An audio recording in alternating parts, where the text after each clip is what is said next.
ఓం శ్రీమాతే నమః. Welcome to Sushil vlogs అండి. అందరూ బాగున్నారా? నేను కూడా బాగున్నానండి. మీరందరూ బాగుండాలి, నా వీడియోస్ చూడాలి, లైక్ చేయాలి, సపోర్ట్ ఇవ్వాలండి తప్పకుండా.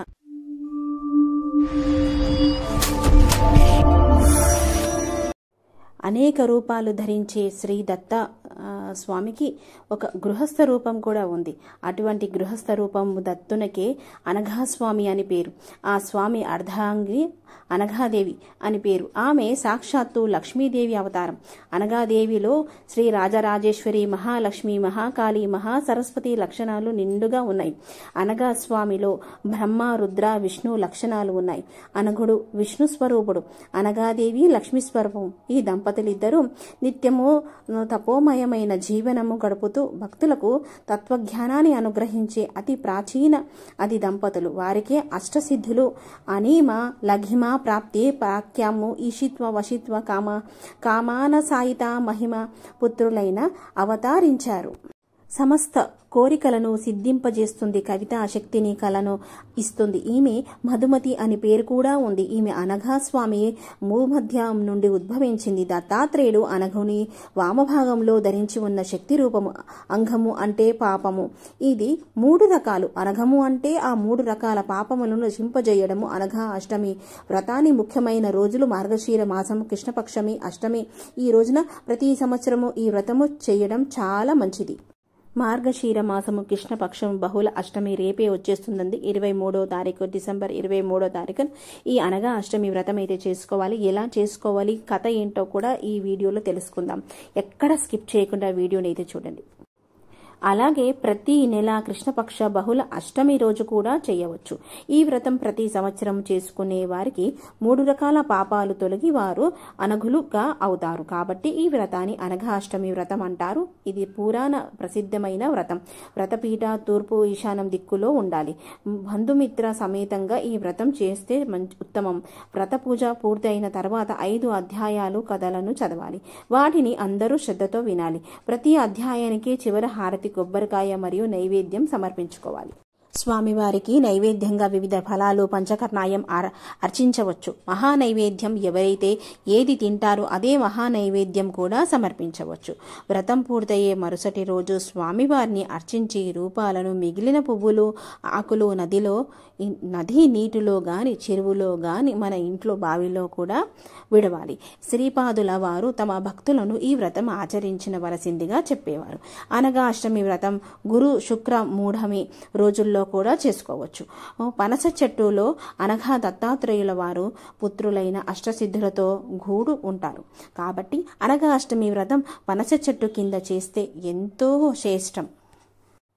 బ్రహ్మ మానసపుత్రుడిగా ప్రసిద్ధి పొందిన అతి మహర్షి అయిన భార్య అనసూయ దంపతులు తప ఫలితముగా బ్రహ్మ, విష్ణు, రుద్రాంశాలతో దత్తాత్రేయుడు జన్మించెను.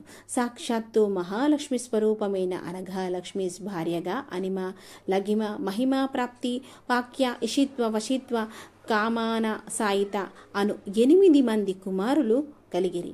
శ్రీదత్తులు సవ్యాధియందు నిత్యము అనఘాదేవితో కూడా యోగ్యాభ్యాస నిమగ్నులై యుండువారు. బ్రహ్మ నుండి వరములను పొందిన గర్వముతో జంబాసురుడు రాక్షసుడు ఇంద్రాది దేవతలను ముట్టడించి ఓడించెను.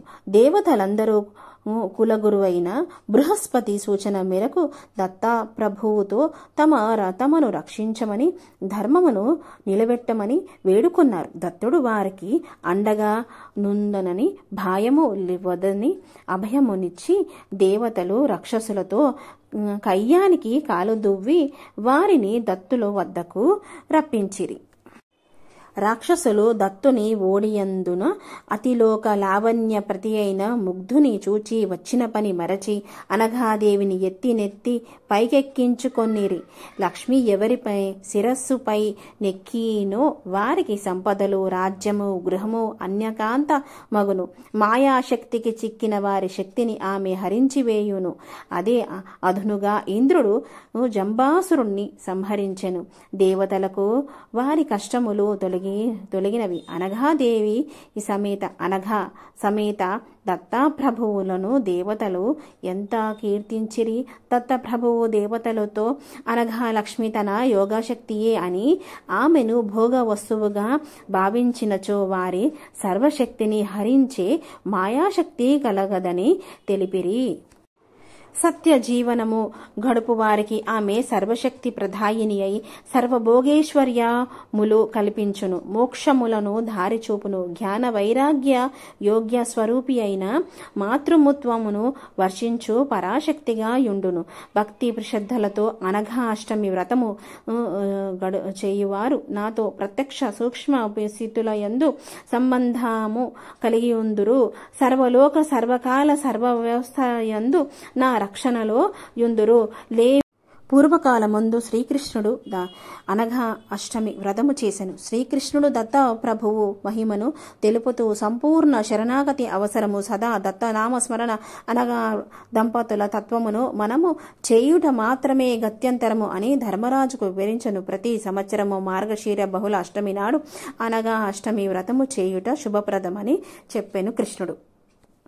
దిగంబర దిగంబర శ్రీపాదవల్లభ దిగంబర దిగంబర అవధూత చింతాన దిగంబర దత్త ప్రభువుకి జై. ఈ అనఘా అష్టమి వ్రతము ఎవరు చేస్తారో సర్వ బాధల నుంచి విముక్తి పొందుతారు, సకల భోగభాగ్యాలు నెరవేరుతాయండి, సకల కోరికలన్నీ నెరవేరుతాయి. ఈ వీడియో తప్పకుండా అందరికీ షేర్ చేయండి, మీ ఫ్రెండ్స్కి రిలేటివ్స్కి. ఈ వీడియోకి ఒక లైక్ ఇవ్వండి. ఉంటానండి, నెక్స్ట్ వీడియోలో కలుద్దాం. జై గురుదేవ దత్త.